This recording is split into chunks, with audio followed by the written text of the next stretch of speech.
Who's there? Are you trying real hard? Oh, I got it going now. We are streaming, I think. Are you sure? I'm sure. You can hear our voices, I'm pretty sure. Oh. Are you still on the wait screen? Mm-hmm. Ah. Take a drink. And boom. Hi there. This is Timmy Joe. This is an impromptu live stream session that might happen every 2 weeks. I am here with Mr. BlindRun himself to my right, and we are going to discuss technology because why the hell not? How's it going? It's going good. This week's been pretty cool. We had Vega launch, right? That's something that happened. Yeah, and that's right after ho. Can you see me on your end, Mr. BlindRun? I can, good enough. I will get by. I can see your pulsating circle. It's a great pulsating circle. There's a little processor in it here that I really wish I could put in a motherboard, but you know. That would be nice. So no motherboard, huh?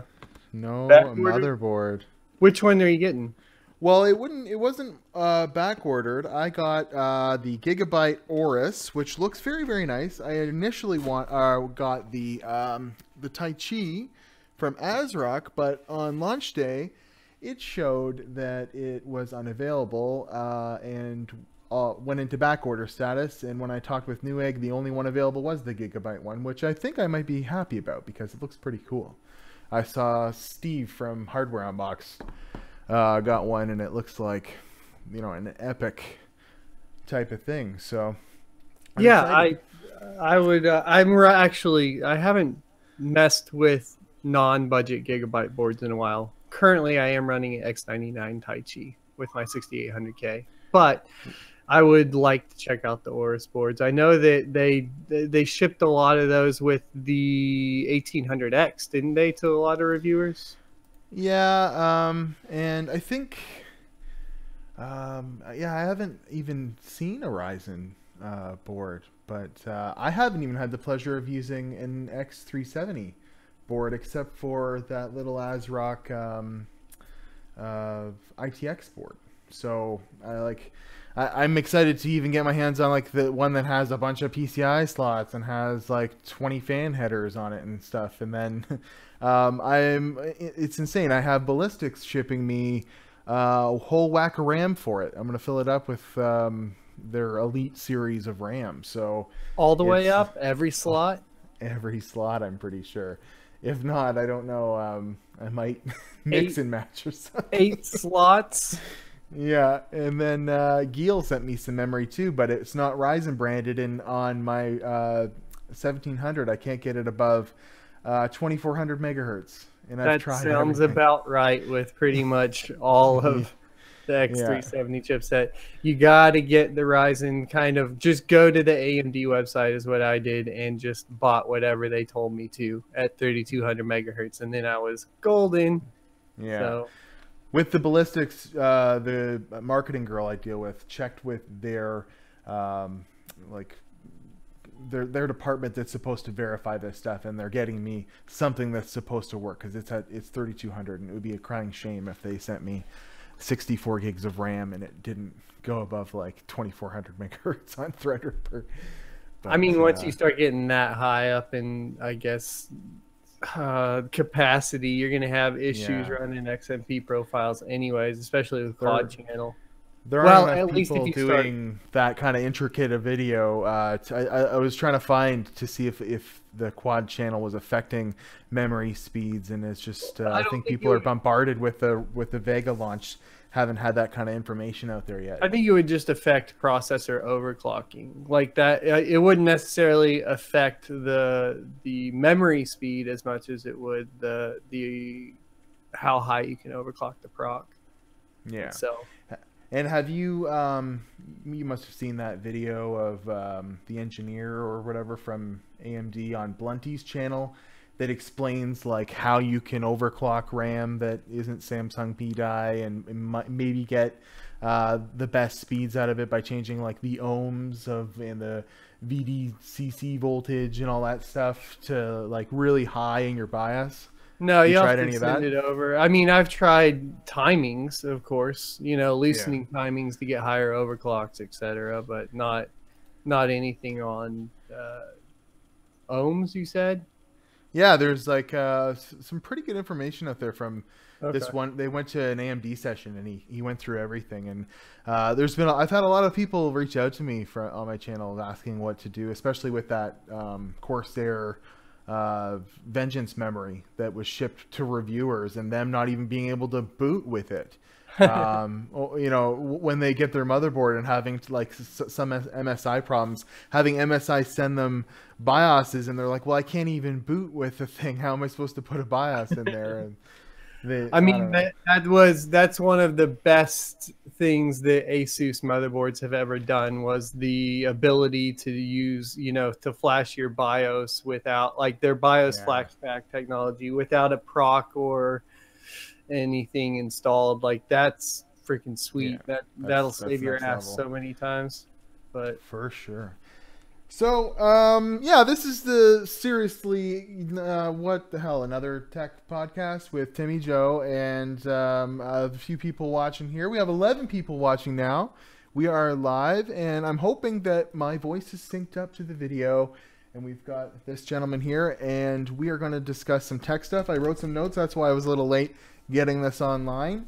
But, of course, we got to talk about Vega again. I don't know when we're going to stop talking about Vega.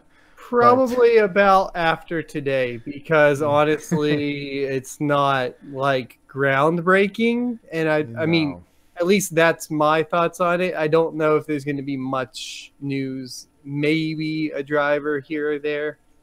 But I think most of the information's out at this point. That's it will get better, and there will be some, actual real drivers that release that show the real.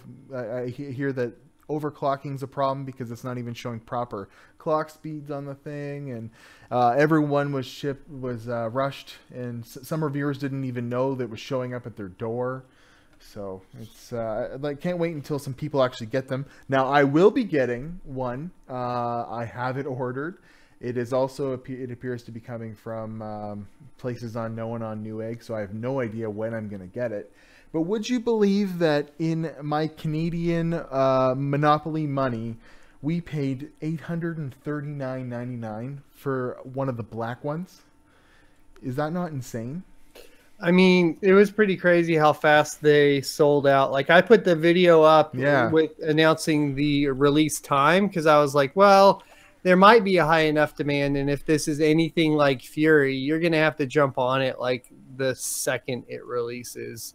And that, luckily, I think just through the Amazon affiliate link, I saw like 12 people bought it, and it was done. And it was like within probably like a few minutes, it was just, they were all gone. They were just done. Yeah. Huh. I was pretty happy that you put that video out there because it gave me some information on when it was releasing and stuff. I was like, oh, he must have been up pretty late or up pretty early. Yeah, I woke up at 3:30, so that's how that went down. Essentially, was that in preparation for that, or you just happened to be getting up? No, I was going to get up early to work on a video anyways. Where I got lucky is I woke up and somebody from my Discord was like, hey, check out this email deal. And I popped it up, and then I saw the time, like the release time. And I was like, oh, that's gold. I gotta tell people. So yeah, it worked out. Over those videos, huh? Yeah, and it sold out like immediately. I only got one because I think I have a gigabyte reference model coming, and it appeared on the Newegg site 2 hours after the initial first run of them, like that specific brand.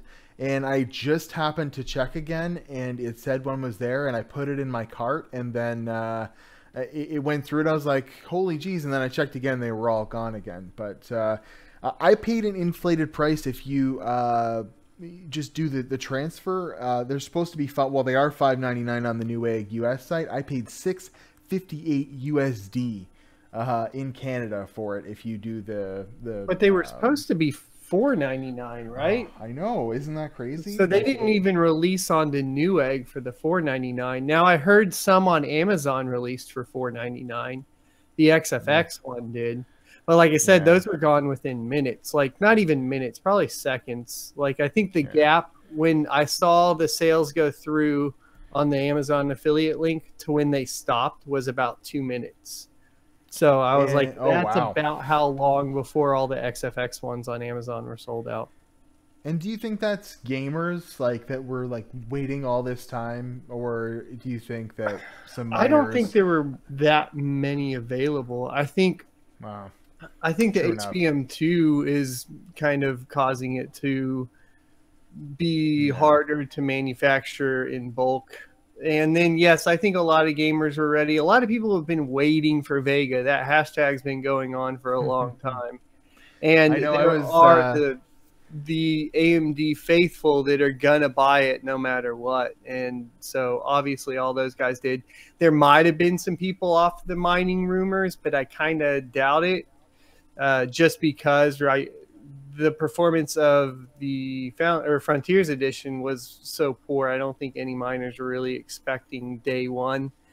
And usually if you're going to make an investment, you're going to go make an investment on something you can calculate. You can't really calculate Frontier edition or RX Vega at the time. You couldn't.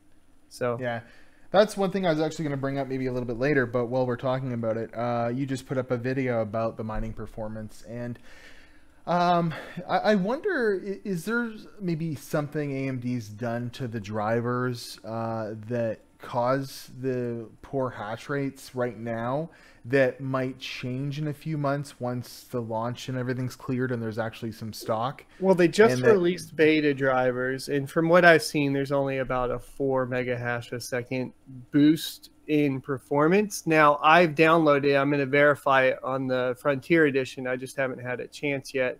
That video will probably come sometime tomorrow for y'all.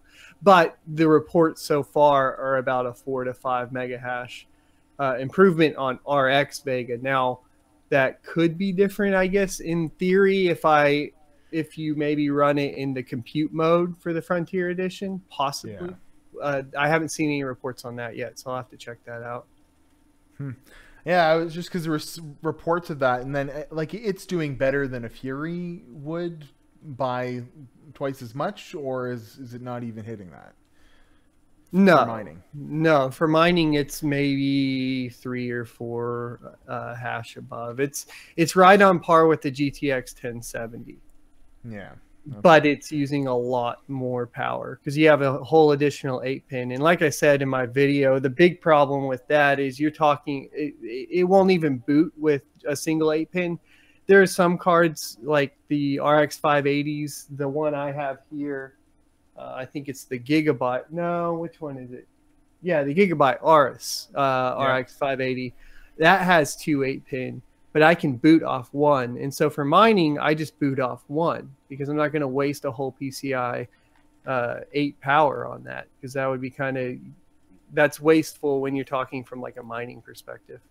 Yeah, exactly. And that was going to be one of my key points with this is I did some research before we started the show here. And right now, if you're paying $599.99 on Newegg US for if you can even get your hands on a Vega 64, you can get a 1080, which has a polished architecture, less power draw, all the above. You don't have to worry about your power supply if it's only you'll have a 600 watt. Yeah, official requirements are 750 watts for the air-cooled version right now of Vega 64.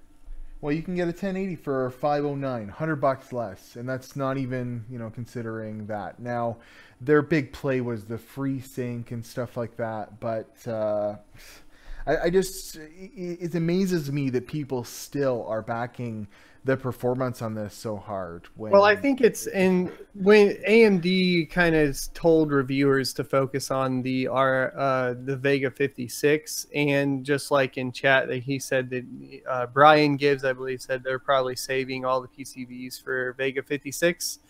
Yeah. Thinking it'll sell better. I think it will sell better because it's going to fall between the 1070 and 1080 performance for 1070 price. Yeah. And I mean, while the power consumption's still not as good as a 1070, well, it's still on par, and it's not going to be awful. Like, I think that it's just like AMD's done so many other times with GPU releases on the kind of upper market where, you know, the Fury is pretty much, and once you can get it overclocked, just as good as the Fury X or close enough. I have a feeling the 56 you're going to get close enough, meaning I think it's going to be like after overclocked 1080 performance is essentially for less. And unlike the Fury series, you're going to be able to buy aftermarket cooler version that's going to be able to hit those numbers so much better. Right, or even be able to buy aftermarket ones like you can for the RX 580 with an additional 8-pin and then really push the power, and then it's essentially going to be the same thing. Yeah. And then there was some talk with BuildZoid and Steve from Gamers Nexus that you might be able to overclock it and do a BIOS hack to get the power consumption up that high.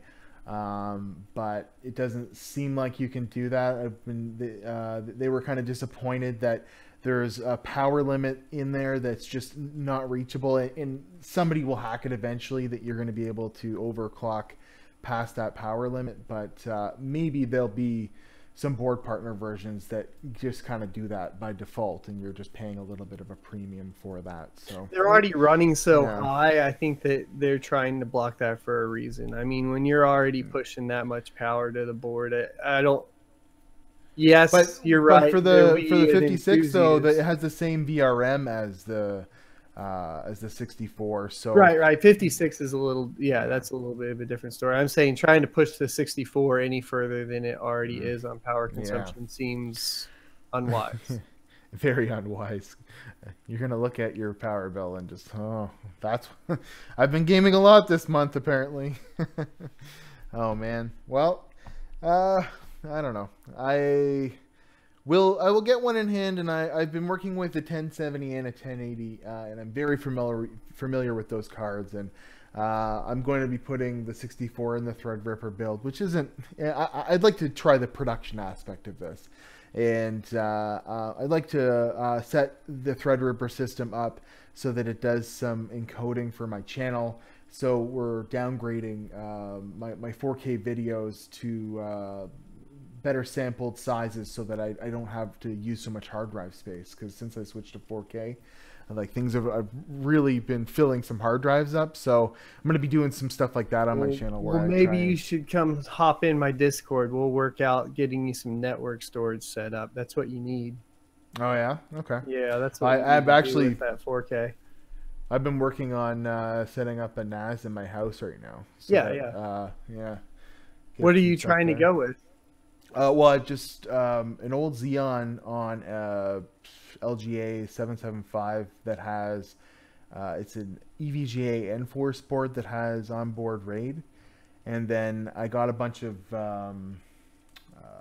terabyte hard drives that I was going to set something up. Like I have storage in my house right now, but there's very little redundancy, and I'm starting to get to the point where like I'm worried about it. So yeah. Just have like family photos set up to go between 2 different sources in my house. But that's what DP said in chat, you should definitely check out just getting a Synology, especially with your partner over there. I'm sure they go through some of those and try to find just a used Synology and get that going. It's just going to be way easier. You're not going to have to worry about PC components, etc. going bad. Exactly. You should see the NAS I have. Hold on a second. This will be fun. I know that this is a little unprofessional, guys.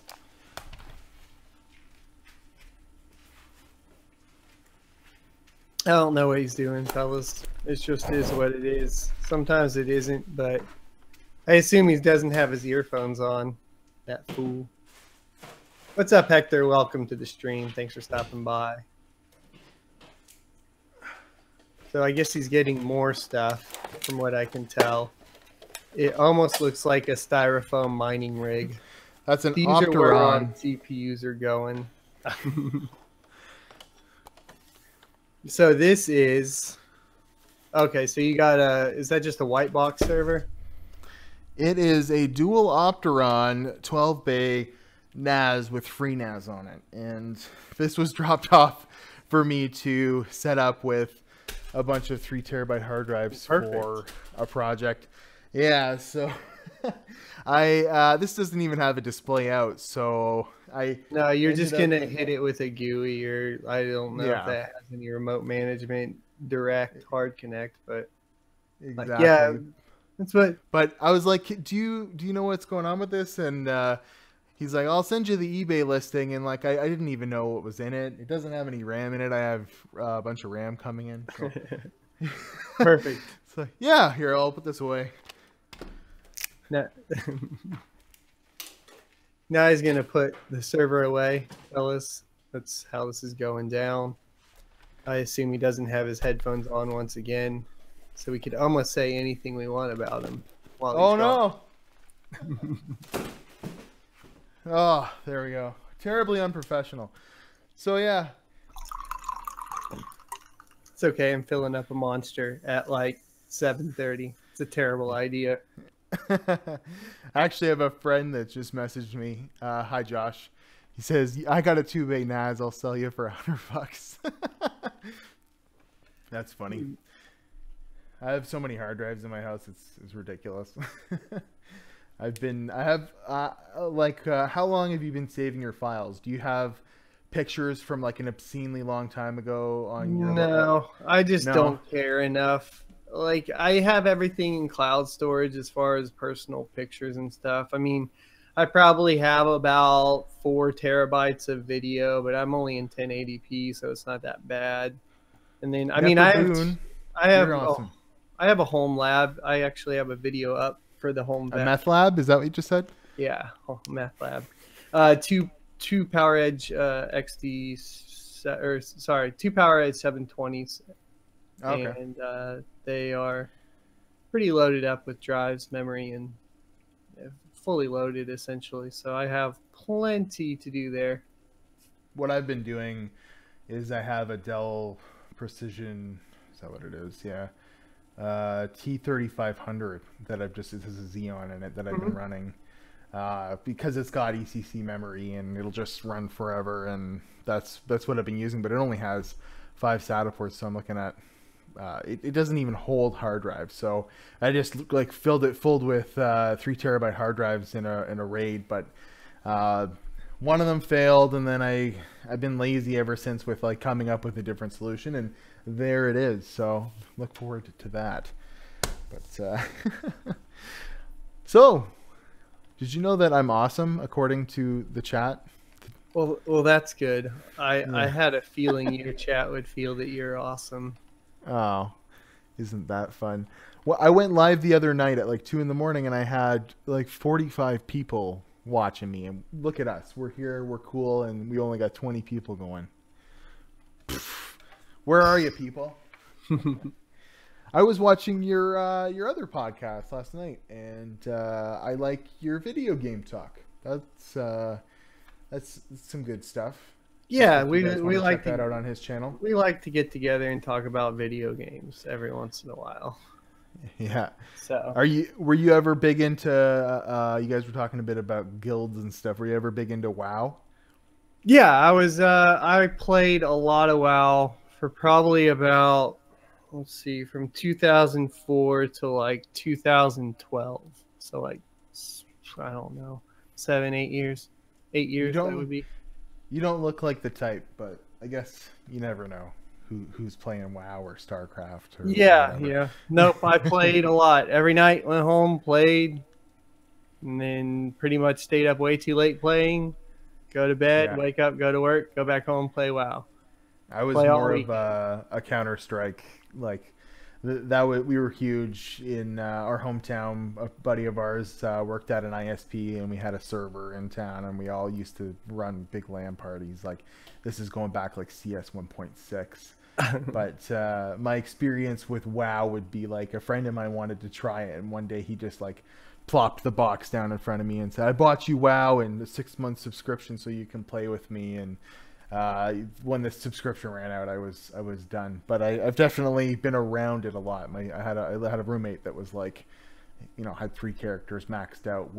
This was 2006, so it's insane how that's still around and kicking. Like these games go on forever. I played 1.6 and 1.7, and then I quit. And then I tried to play some Source, and that was fine. And then CS:GO was like, "Hey, let's just monetize with a whole bunch of skins and blah blah." And I was like, "I think I'm done with this game. Like, it's been around too long. I'm done."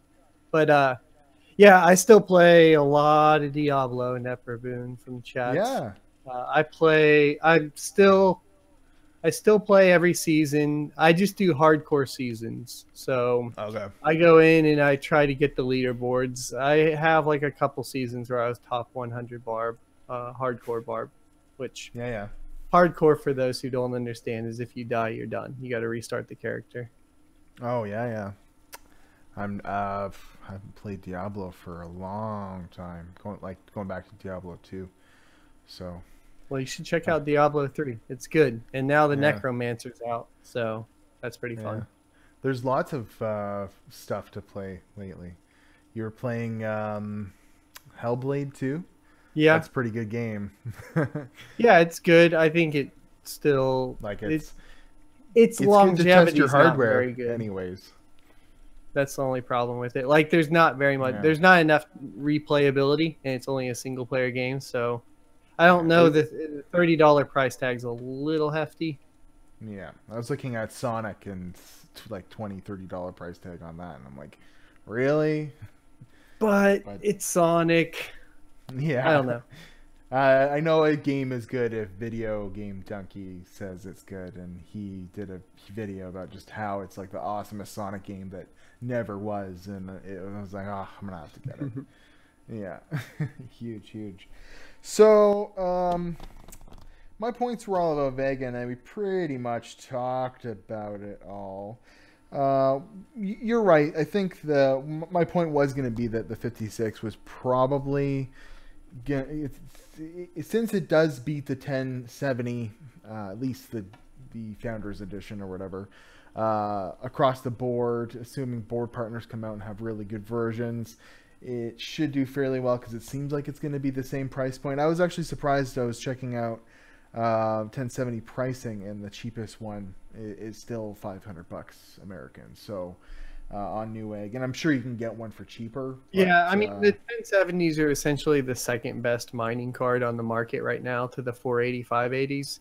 So they were just that's why the price kind of are so high. Yeah, that's why they're still high. And then I don't know.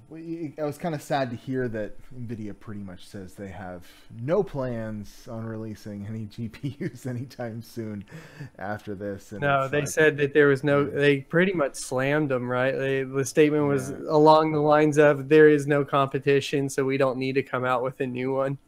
Yeah.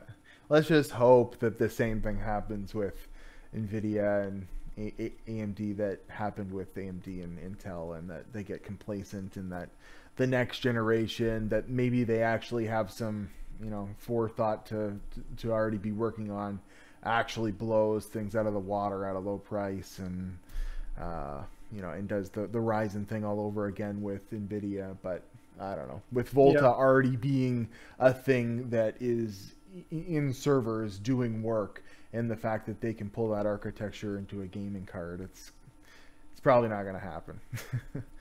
And I don't know. I was going through some of my old videos today, cleaning up some stuff, getting ready for this NAS thing, and I found a video where I talked about Vega, I think in March. And in that video, I said, it was a video where I got an RX 480, and I said, well, I know you're going to say, why'd you get to RX 480 when Vega is going to come out this month? And it was in March. And I was like, so wrong about it.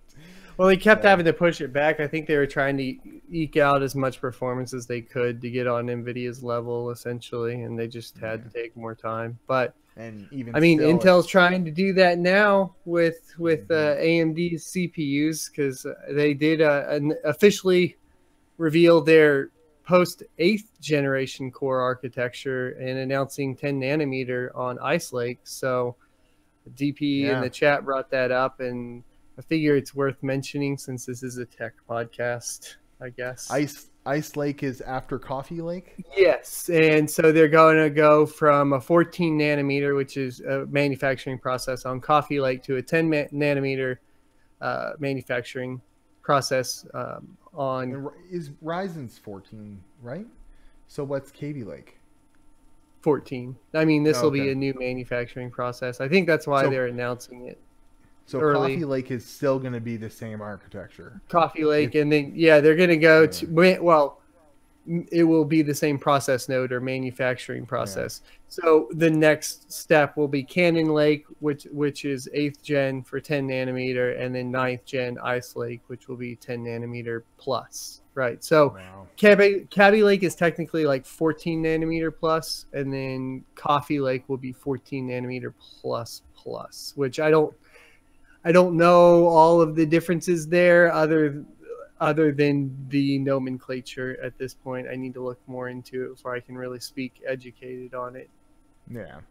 No, and I've heard that Coffee Lake might even have a Core i3 with 6 cores without hyper-threading. So that'd be interesting. Stuff's getting disrupted anyways. Which means, what is the Core i5 series going to be 6 cores with hyper-threading? It was already so hot. I wonder what they're going to do to decrease temperatures on a 10 nanometer process. Because the smaller you get, just inevitably the hotter you get. And if they keep trying to use the thermal paste between the IHS and the die, it's going to be like, they're just going to be like, the temp limit is 105C now. Please don't overclock our K processors. And I'll be like, God dang it, guys, again. Shipping water coolers. And since it's a new process node, I'll have to get a new stupid D-lid tool. I won't be able to use the same one. And a new motherboard, because that's going to happen too. Well, but that's kind of expected. Well, they have to change something with that. It's just too much to upgrade. The upgrade path is always buy a new motherboard and CPU, when Ryzen's supposed to have the same AM4 platform until 2020, I guess. So hopefully. Oh, good old AMD. That's the only thing I worry about. That it just ends up being another 7 years AM4 plus something new. Yeah. And then I'll just be like, can we get something new, guys? No, I think that they're doing well enough in the market to where they have enough market share that I think they'll be able to come out with something sooner. A lot of the problems with FX hopefully have disappeared there. Oh yeah, for sure. I don't know. The times have changed, and that's for sure. With I hope that this trend continues, but you're right. It would be pretty terrible if it happened all over again, like FX. But with their ability to just add more cores with Threadripper, we've already seen what the next Ryzen can be. So it's gonna come down to software utilization of those cores, because if they can't push past like the standard of 4 cores on most applications, then it becomes irrelevant.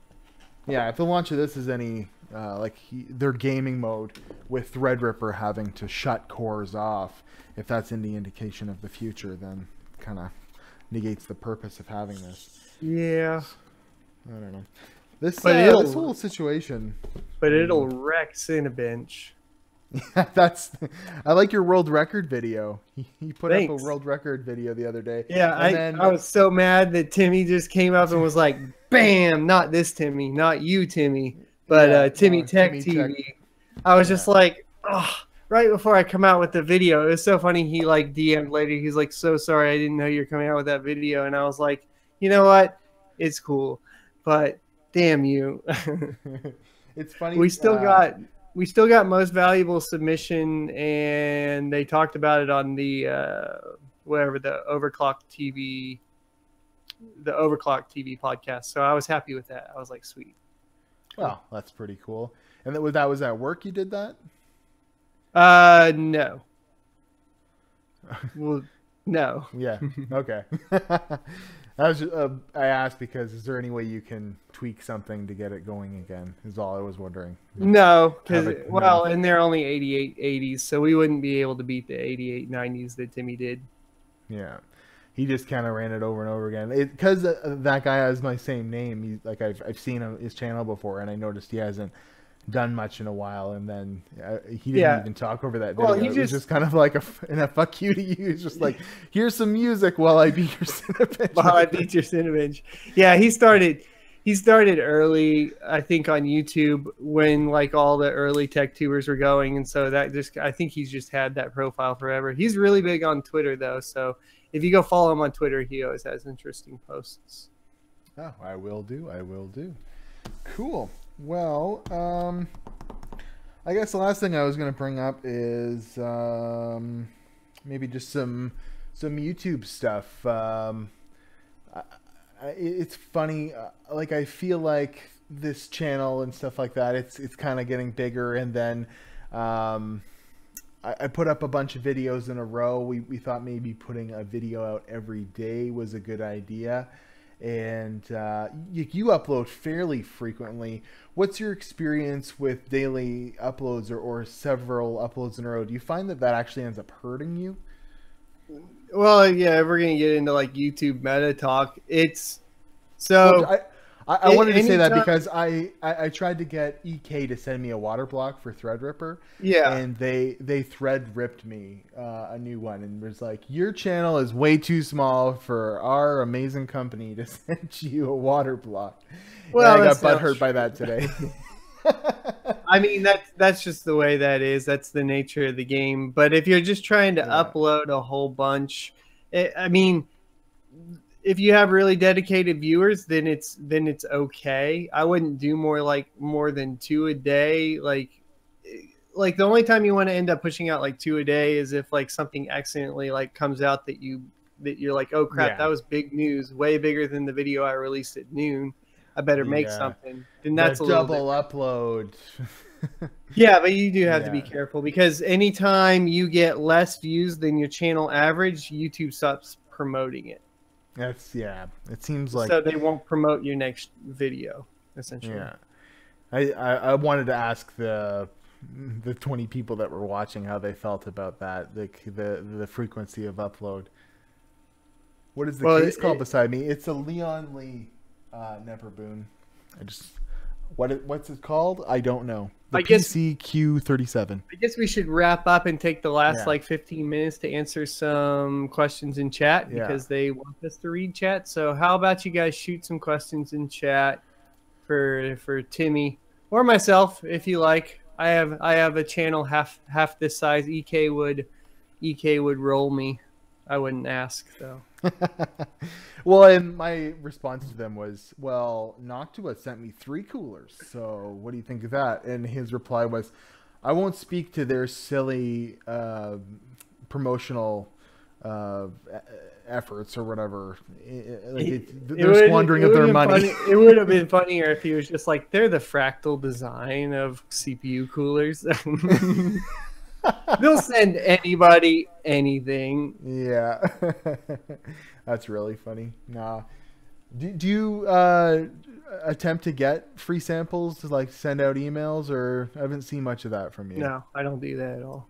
I don't believe in it because as soon as I do that, then I have to be very, very careful about what I say. Now, I've thought about it, and I think I will consider it when I get to the level of like being, I don't know, either large enough and being able to handle it like from a business perspective. But I would probably go more along the lines of doing a PC build and then just featuring the product in that build, because I think you get into dangerous territory with reviewing free product, right?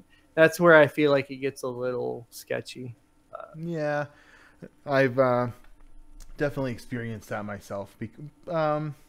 But I usually, because I do that because it's usually to do with a build. That's where I'll send out emails, for that weird Ryzen case or for this Threadripper, and it's usually, it'll be featured in this build, and I'll do a video if I can work it into my schedule or whatever, if it warrants a video. But like, how do you review RAM?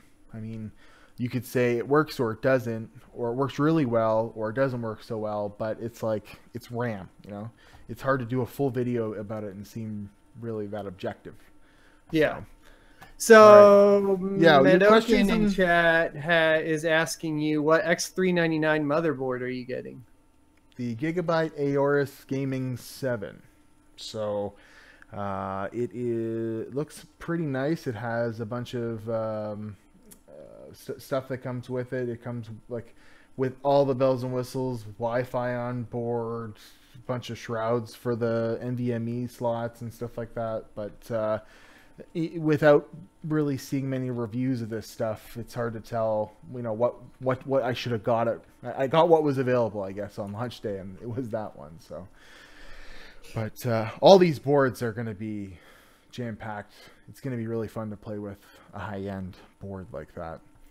And then we have another question from Gimme That TI. What do you think about the 7770? 7770. Getting pretty long on the tooth at this point. I didn't even know that this was something that was announced. Is this a real thing? Like, is it the A10 7770? I think he'd be talking about HD 7770? No? 7770K? Are they releasing a 7770K? Maybe. No, they wouldn't do that. They just released the 7740K. Yeah. Threadripper's looking really nice. I like that you're being like my co-host and just like throwing me questions from the chat because I'm overwhelmed. I've been doing this for a while. I got this part for you. I'll get the questions. It looks like we're running out, but here we go. I got some more for you. What are your thoughts on the upcoming Coffee Lake processor? Well, check out the VOD later and rewind, and you will hear our thoughts on the Coffee Lake processor, I believe. Well, I guess we just talked about the 10 nanometer. We didn't really talk about Coffee Lake. I guess it all depends on the price, if they're actually going to become competitive. I can say this. I think it will maintain to be the fastest gaming processor on the market. It will. Yeah. That's what it will do, and it will it will overclock over 5 gigahertz. There's no Ryzen processor that can get the frequencies to do that, so it'll always have a place, and the high-end gamer is always going to consider, Intel and Coffee Lake for their purposes of getting the highest FPS, right? Yeah. Subby Power asks, so if you had to buy a video card right now for 1440p, what would you guys recommend? I mean, it's got to be... That's easy for me. 1080? No, 1070. But for 1440p?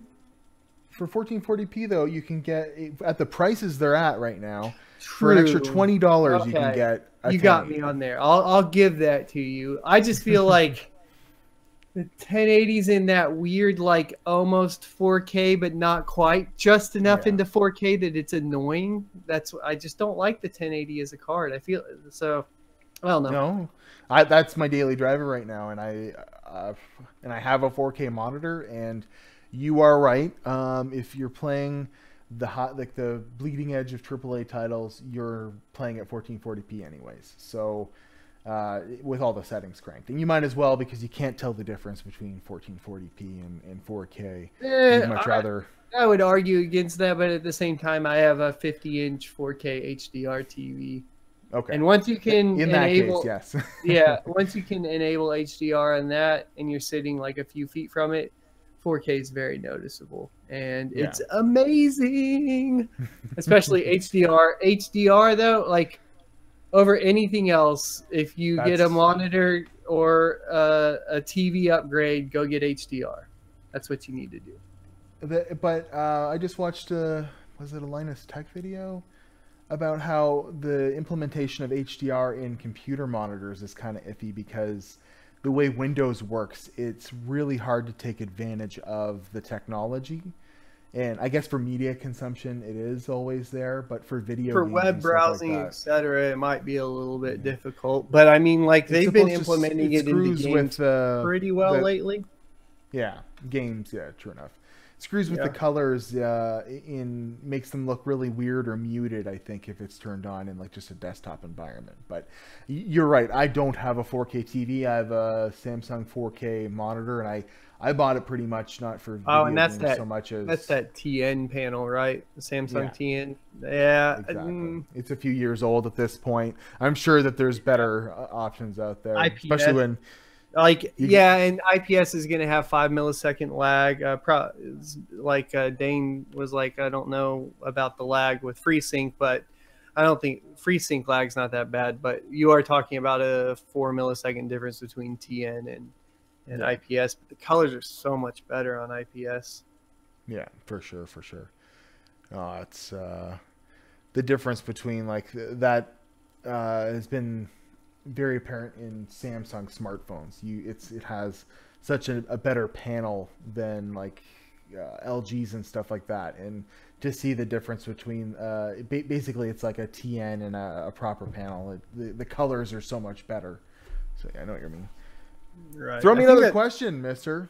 I think we've run out of questions for you. I think we answered pretty much everything we need to answer. I'll give you guys 30 seconds as I look at my non-existent watch. I will give you 30 seconds of time to ask a question. And I appreciate everyone out there being guinea pigs to this first live podcast and only second podcast we've done, and it's fun to interact with people. And I definitely plan on doing some more live stuff. I definitely like to try some games. You just tried Lawbreakers? That looks pretty good. Yeah, we've been playing Lawbreakers. DP in chat, he's been streaming it on Mixer now, so if you guys later want to check that out, I guess leave a comment and we'll tweet it over, let him share it or something like that. Yeah, cool. All right, well, thanks very much for watching, guys. I think you want to go by BlindRun. I've been calling you SonOfATech. I go SonOfATech, channel, my YouTube channel. Yeah, I go by BlindRun, so that's what I go by everywhere. You can call me BlindRun here. Go check me out at SonOfATech. Just search me anywhere on Google and YouTube. I'll come up. On Yahoo, Ask Jeeves. He's on all of the fresh. As soon as you see that pasty crackhead tech guy, you can click that button and sub. Yeah, you're always all over it. That's for sure. You've always got some pretty good information on your channel, whether it's from your car or early at 3 a.m. with Vega news. Check out his channel. And I'm at WatchTimmyJoe on Instagram and Twitter. Thank you guys very much for watching, and we'll try and get a little bit better situation for next time. Maybe have some overlays. Maybe I'll try and figure out how with this setup I can put a web page up in OBS and have it actually look properly. Yeah, because I think I could do that, but it would take over your face over here. We wouldn't want that. I will see you guys later. Thanks very much. I'm stopping the stream right